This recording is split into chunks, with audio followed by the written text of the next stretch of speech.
I have come from very far, and many times I would love first to speak about myself, because when I speak, and perhaps you may identify with what I'm going to speak about. My father died when I was very young, and we were brought up by a widow, 8 children, 4 boys and 4 girls. And within 2 years, we had gone through so many challenges that even the land that our father had left my mom was sold, and we were in the streets. He was an orphan, and we had nowhere to go, so we went to my mother's family side. And our grandmother, you can imagine, with the sons and the daughters who are there. And then a woman here is coming with 4 young men. And that's why you see I'm very passionate about boys. Because when we came, the family of my mom did not have any problem with the girls. They had a big problem with our brothers. And we could not leave our brothers outside and stay with my grandmother. So they decided that my grandmother should chase all of us away. And we stayed in a chicken pen for 7 months outside my grandmother's house. We didn't have a place to go. And within that time, one of my sisters died of pneumonia. We did not even have clothes to wear, because we could not afford it, and my mom could not afford it. So we took our father's shirt, which we would wear from Monday to Sunday. And when the families who were with us would go, because that time I was working as a maid. So you wait for them to go to church, we would go to the river, we would remove the shirts, wash, stay naked, and wait for it to dry. And wearing a shirt from Monday to Sunday, most of you may not know, you will find some other friends of yours that will come and invest themselves in the dress or in that shirt. So there were lies that we had to deal with. And some decided they were even worse. They would go to the head. Those are black, and we had white ones.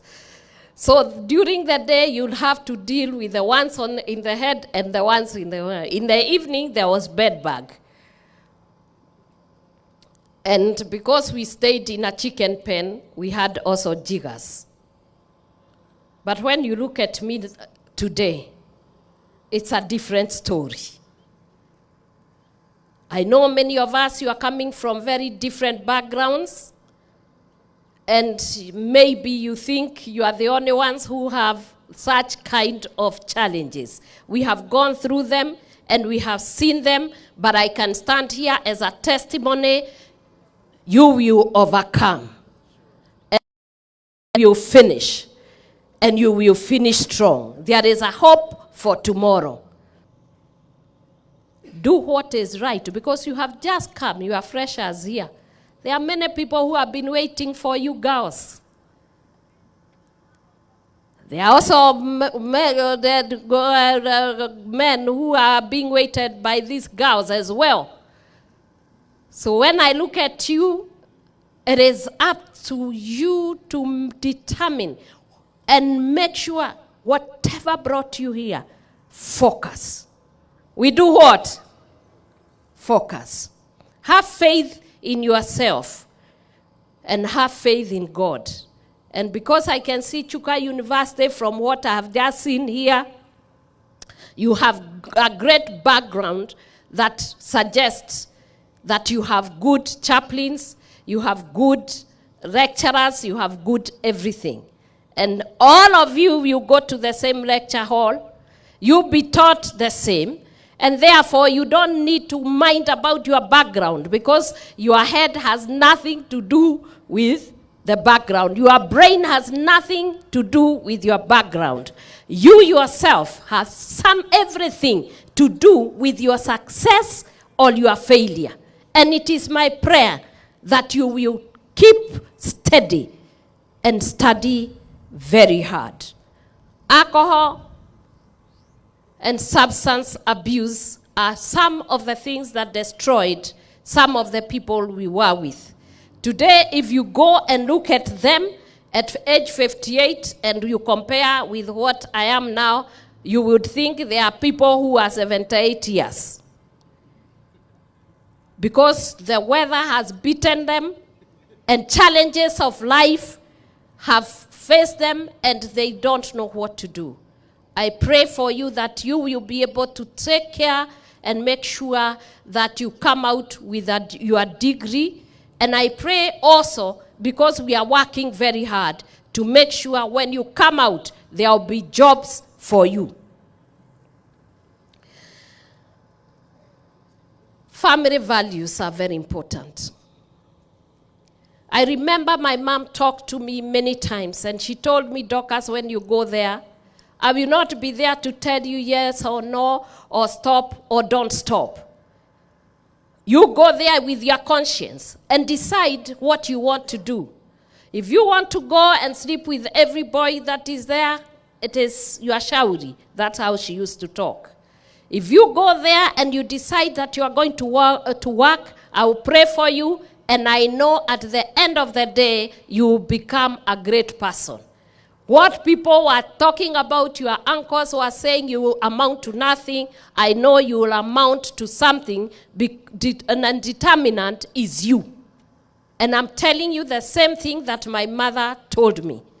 The determinant is not your mom. It is not your father. It is not even the lecturers. It is you and the work that you are going to put in and the way you use your time. And I pray that you use your time properly. Peer pressure is going to be there. Please keep the right company. Because when you are in the right company, you'll be doing the right things at the right time. The other thing is that you see in the university, you came to read.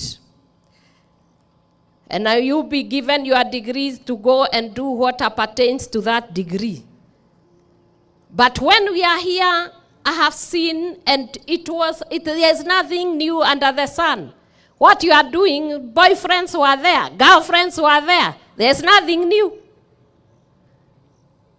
The lecturers were there. The classes were there. There were people who failed and there are people who passed. If you can put everything you have and you don't pass, I would excuse you and tell you your destiny will still be great. There are people who never passed, but they did their work. But today they are great men and women. But when you live with your conscience that you came, you wasted your time, and you failed, that one, people are not able to take it, and they go to depression, frustration, as you go back to your village, and you have to join the other villagers with nothing after many years. So I pray for you that you will be able to hear what I'm speaking about, and you will determine to change course. Your families brought you here. And the saddest thing that I always give as an example is when I go to some of the universities and I find, because of stress and mental illness and all the others, that students are committing suicide. And I pray that you will be able to find someone you can talk to. Do not kill yourselves. We need you. We do not want you to go to your parents in a casket. We want you to go there with your degrees. And I know you will do that. So allow me now to go to what they had written for me. Of course, with my consent. It is a great pleasure to be here at Chuka University today, where thousands of lives have been shaped through education to become positive change agents in this nation and beyond. I am here because what is happening to some of the students need to be put in proper perspective. The high incidences of murder, suicide, crimes of passion, cases of depression, alcoholism, drug and substance abuse among those in high institution of learning is very worrying to a mother. Nevertheless, I commend the Chuka University management and teaching faculty for dedication to the well-being of the students. The government also appreciates the dedication and education initiatives in our institutions to promote a conducive learning environment for our students. Thank you for your tireless efforts. I also want to take the moment to appreciate and remind the students of Chuka University that you are the hope of our nation's future. I encourage you to keep the determination to excel in your academic pursuits and make a positive impact in our society. You have the energy and the opportunity that we need to propel our country towards a brighter future. I challenge each and every one of you to work hard, push yourself to reach your fullest potential. Education is a powerful tool that has the ability to transform lives, and I urge you to make the most of this opportunity. Invest your time and energy in your studies. Take advantage of the resources that are available to you and build a strong foundation for successful and fulfilling future. To the first-year students, I hope you are feeling excited for the journey that lies ahead at the university. As you embark on the new chapter of your lives, it is important that you determine to build an opportunity to better your own future. At the university, you will be facing new experiences and making more of your own decisions. It is important to remember that with freedom comes responsibility. While it is tempting to explore the social life and experiment new experiences, beware the potential dangers that could expose you to places that you can pay the